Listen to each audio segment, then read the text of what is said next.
Movements of the system.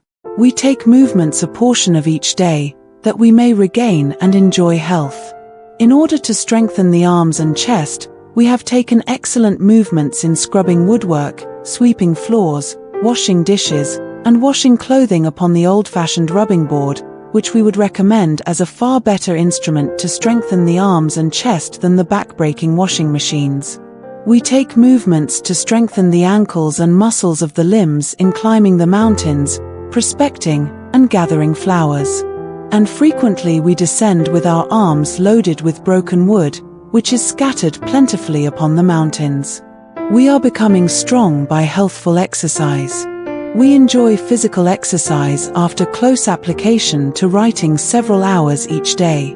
We sometimes become weary, but we rest and sleep well through the night, and in the morning feel fresh and ready for our day's duty. I have learned by experience that if we would have health, we must take a proper amount of active exercise. If we get into a perspiration, this will not injure us, if we are careful not to expose ourselves to a current of air. Proper exercise, daily, strengthens the muscles, aids digestion, and induces sleep. This, with taking full inspirations of good air, combined with plain, nourishing diet, free from grease and spices, avoiding pastry and unhealthy condiments, will do much to restore health to the invalid.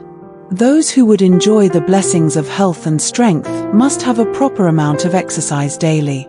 We should never be ashamed of labor. God has shown us that employment is ennobling, in that He gave the sinless representatives of the race something to do. They were to labor, to dress, and keep the garden. It is nature's law that different faculties of the mind, as well as the muscles, lose in a great degree their power if not exercised. We want exercise in the open air as well as indoors. Nothing short of the pure, free air of heaven will answer the demands of the system. You were with Quick Facts Ministry. Thank you for watching.